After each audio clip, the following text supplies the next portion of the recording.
Hi hello welcome to Kavya's media. Ustaad Bhagat Singh కి సంబంధించి censor certificate వచ్చేసింది. అది కూడా మనం గతంలో పవన్ కళ్యాణ్ గారి ఓజీ సినిమా చాలా మంది మిస్ అయ్యారు. పిల్లలతో అంటే కుటుంబ సమేతంగా అందరం కలిసి సినిమాకి వెళ్ళలేకపోయాం ఏంటా అనేటువంటి ఆలోచనలో ఉన్నాం. కానీ సినిమా అంత హై ఇచ్చింది. చాలా మంది ఫీల్ అయ్యారు. అసలు కుటుంబం పరంగా మొత్తం కనుక వెళ్ళుంటే రికార్డులు ఒక రేంజ్ లో తగలడిపోయి అసలు ఆ చుట్టుపక్కల కూడా ఇంకొకరు వెళ్ళాలన్నా కూడా భయపడేవాళ్ళు. అలాంటి రికార్డులు ఉండేవి అని చెప్పి. బట్ ఉస్తాద్ భగత్ సింగ్ కి మాత్రం అందరూ హ్యాపీగా సకుటుంబ సపరివార సమేతంగా సినిమాకి వెళ్ళి ఎంజాయ్ చేసి రావచ్చు అనేటువంటి సర్టిఫికెట్ ఇచ్చారట.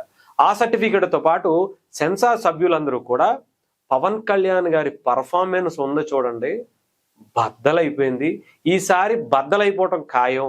ఇంకా రాసి పెట్టుకోండి. పవన్ కళ్యాణ్ గారి కెరియర్ లో మామూలుగా లేదు ఈ యాక్టింగ్ అనేది. నాకైతే చాలా బాగా నచ్చిందని కొంతమంది అయితే హరిశంకర్ గారికి ఫోన్ చేసి మరీ చెప్పారట. ఆ రేంజ్ లో ఉందట. ఇంకా అసలు ఫస్ట్ హాఫ్ అయితే సూపర్ ఉందట. సెకండ్ హాఫ్ ఒక రేంజ్ లో ఉంటదట. ఇంటర్వెల్ బ్లాక్ మాత్రం రాసి పెట్టుకుండా ఒక రేంజ్ లో తీసుకెళ్లి హరిశంకర్ గారు ఇచ్చి పడేశారట ఒకటి.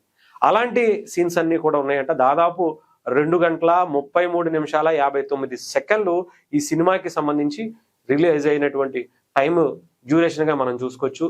థియేటర్లోకి ఇప్పటికే పండగ వాతావరణం వచ్చేసింది. ఇంకా సాంగ్స్ కావచ్చు, ఇంకొకటి కావచ్చు, ఆ సినిమాని అలా లేపి నుంచోబెడుతున్నాయి. ఇంకా అసలు తెలుగు సినిమా ఉగాది పండక్కి సకుటుంబ సపరివార సమేతంగా థియేటర్కి వెళ్ళి పవన్ కళ్యాణ్ గారి సినిమా చూడాలి అనేటువంటి ఎంతమంది అయితే అభిమానులు ఉంటారో వాళ్ళందరికీ ఈసారి ఉగాది పండుగ హరిశంకర్ గారు, దేవిశ్రీ ప్రసాద్ గారి ఆ సాంగ్స్ తో, తమన్ గారి బీజిఎంతో థియేటర్లో బద్దలైపోయేలాగా పిల్లలు పెద్దలు అందరూ కూడా థియేటర్కి వెళ్ళి ఒక రేంజ్ లో ఎంజాయ్ చేసేలా ఉందట. చూద్దాం మరి సినిమా థియేటర్లోకి వచ్చిన తర్వాత ఇంకా రికార్డులు ఏ రకంగా బద్దలవుతాయో, తగలడిపోతాయో చూద్దాం.